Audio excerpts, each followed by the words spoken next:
The Legend of the Mist. The story behind the Beach House Mystery Series by Victoria L. K. Williams. The Legend of the Mist, a tale of two worlds, when the boundary between sea and shore was thinner, and magic still danced in the waves. A timeless love story began that would shape generations to come. Welcome to The Legend of the Mist, where two mermaid cousins, one kind-hearted, one consumed by jealousy, set in motion a destiny that echoes through time. This is the tale of Kenya and Coralie, of forbidden love and bitter rivalry, of protection and revenge. When Kenya, a gentle mermaid princess, falls in love with the sailor John Seaver, her jealous cousin Coralie sets out to destroy everything they hold dear. What begins as a simple love story transforms into an eternal battle that will haunt an island for generations, where the protective mist stands guard against the relentless waves of vengeance. Join us now as we journey into this enchanting world where mermaids cast spells, love transcends realms, and the descendants of three families remain bound by promises made long ago. The Legend of the Mist begins. Long ago, when the sea and the shore were more connected, there were two beautiful women. They were of the same family, cousins in fact, but they were as different as night and day. Their mothers were the opposite. They had been closer than most sisters of the sea or earth, and it saddened both of them to see their daughters not get along as they wished. No matter what the mothers did, or how hard they tried, there was a rift between the cousins. But there was one thing the cousins had in common: a love for anything human. One was obsessed with it, the other merely fascinated. As children, they played on the shores with the human children, disappearing into the sea when it was time for them to return to their home. As mermaid children, they could only stay for short periods on the shores. But as they grew older, they could stay longer. Eventually, however, their allotted time on the surface would end, and they would have to return to the sea. Kenya was easygoing and fascinated by earthly things, but she never lost her love of sea life.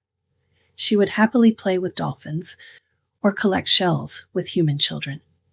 She had no desire to control, above or below the sea, content to be friends and get along with those around her from both worlds. But Coralie was not so content in life. She was resentful of the fact that Kenya's father was in control of the sea. Coralie would never hold the same power as Kenya would as an adult, which turned her bitter and devious. Coralie longed to rule over anything. Since she couldn't have the sea, she would take second best and set her sights on the island where they played as children. Her mother tried telling her that that was not how things worked, but her daughter wanted to hear nothing of it.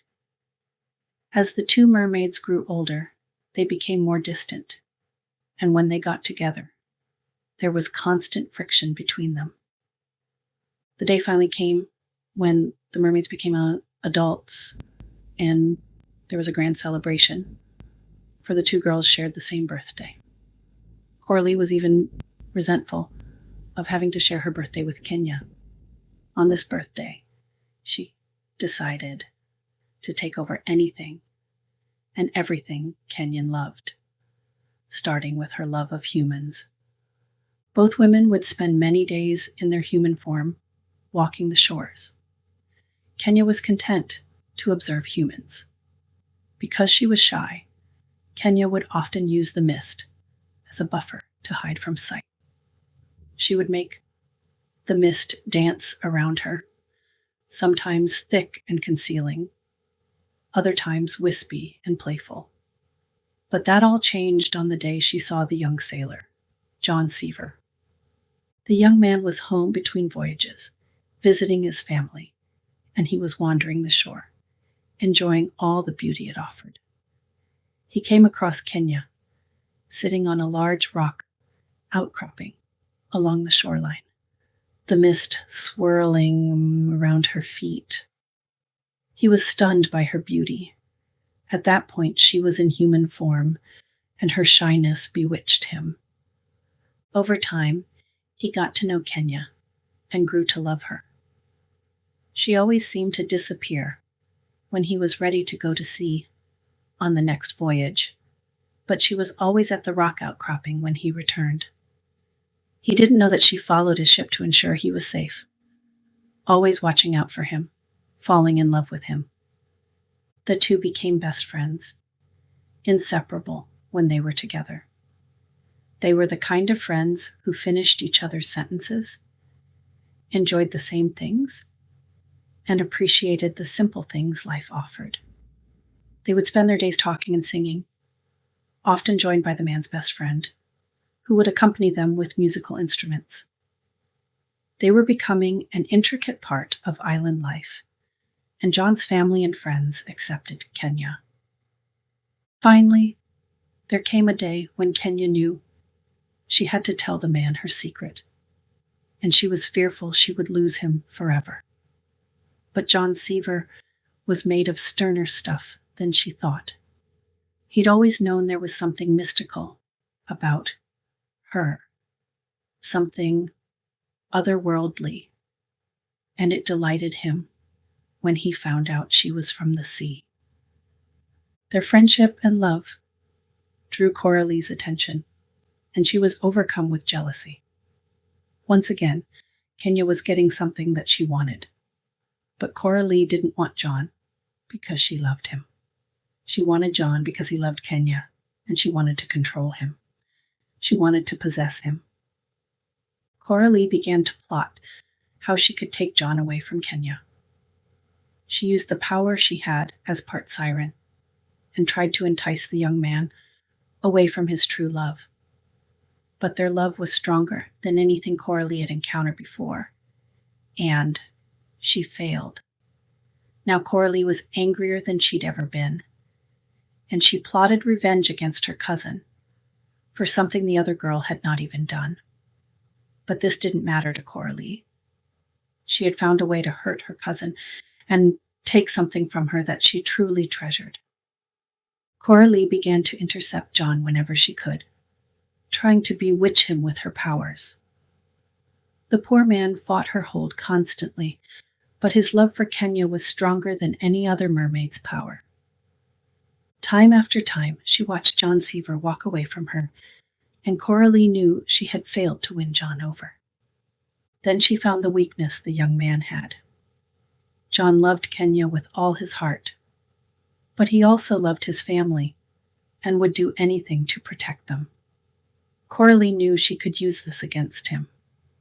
One stormy night, John was to meet Kenya along the shore, but Coralie also showed up, and with her, she had John's young cousin. John also had a companion, a friend of both his and Kenya, who knew of their secret love and had helped to clear the path for the two of them to be together. That stormy night, there was a standoff on the shore. On one side stood John and his friend, David Holleran, and on the other side were Coralie and her hostage, the young Sadie Colbright. Between the two stood Kenya. Coralie gave Kenya a choice. The young child could die, or she could give up her love.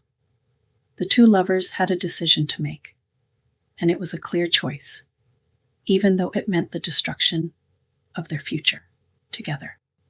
Kenya walked into the sea, turning back into the mermaid she was. Coralie, laughing hysterically, pushed the young girl she had in her arms to the shore and dove into the white waves, swimming out past her cousin, rising on the next wave, laughing because she had won. But Kenya had no intention of giving up. Her love for John was too strong. With tears forming in her eyes, she turned to the two other humans, casting their destiny. You, Sadie Colbright, You and your families will forever hold and record the history of this island and all that happened here. This will be your destiny. Do not let anyone forget the love I have for John, or the love that he has for me. Always remember what we have given up protecting you." Then she turned to John's friend and continued with a sad smile. "And you, David Holleran, you and your family will forever protect John's family. The Seaver family will always have someone looking out for them. You will be my connection to the generations that come after you." The tears came harder then, and Kenya rubbed one from her eyes, watching it form into a magnificent pearl. John had taken the first step into the ocean to join her, but Kenya stopped him, coming forward, meeting him halfway. As she floated in front of him, she pressed the pearl into his hands. She gave him a tearful kiss and promised that the pearl would always protect him and his family. Then she started to leave, but before she did, she turned back to her love. "One day, we will reunite. But until then, Coralie will try to destroy your family and the entire island. It will be your destiny to protect the island. You will look out for those who live on the island, keeping them safe from Coralie's wrath. Someday, there will be a Seaver strong enough to fight Coralie and win. But it will take more than your descendant, my love. It will take all of us." Coralie was ready to attack the humans on the shore, but Kenya blew softly against the sea, and a mist began to form. She breathed in deeply, and then she kissed her love, letting the mist still in her mouth engulf him. As the mermaid pulled away, she whispered to him, promising him her never-ending love. Before she dove back into the sea, she called out to John, "I've given you the power of the mist. As long as you or your descendants are on the island, the mist will protect you." But Coralie wasn't finished. She wanted to destroy her cousin. Kenya had outsmarted her, causing her to lose her control over the humans. With all of her powers, she raised the surrounding waves, causing them to crash on the shore, pushing the humans back, far up to the dunes, while they watched in horror at the fight going on offshore. Wave after wave descended fiercely on Kenya, until finally she was nowhere to be seen. Coralie laughed evilly. She had destroyed her cousin. Yet she also knew she could not take away the protection her cousin had given the Seaver family and the island occupants. Coralie was not about to be outdone. She would have the last word. Anger and hatred filled her voice as she called up to the humans standing at the dune. "Kenya's words may protect you and your descendants while you're on the island. But you won't go unscathed. You may wander, but you will always return to the island. My descendants will continue what I have started. There will come a day when our descendants will meet again, here on this beach, and everyone's destiny will be determined." With one final overpowering wave, Coralie disappeared. The wave was powerful enough that it should have destroyed much of the coastline. But the two mothers had watched the fight between their daughters, and they quickly intervened. Working together, they cast a spell, protecting the shoreline and the island. Their protection was strong and encompassed the entire island, sheltering it from weather and waves for as long as their descendants returned to the island. Now, the hands of time move slowly as each generation repeats the curses and blessings that came from two mermaids who fought over one man. The legend continues. The ancient promise has been fulfilled. The descendants have met again on these shores. But the story is far from over. Coralie's vengeance still churns beneath the waves, and Kenya's protection still dances in the mist. The battle for the island and its people continues through generations bound by oaths made long ago. Join us next time as we follow the modern-day Seavers, Hollerans, and Colbrights as they discover their mystical heritage and the roles they must play in this ageless conflict. Will they embrace their destiny or fight against it? Can they finally break Coralie's curse, or will they fall victim to her endless wrath?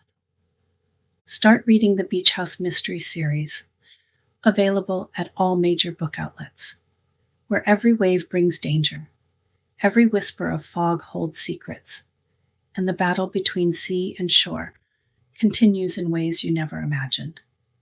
The legend lives on,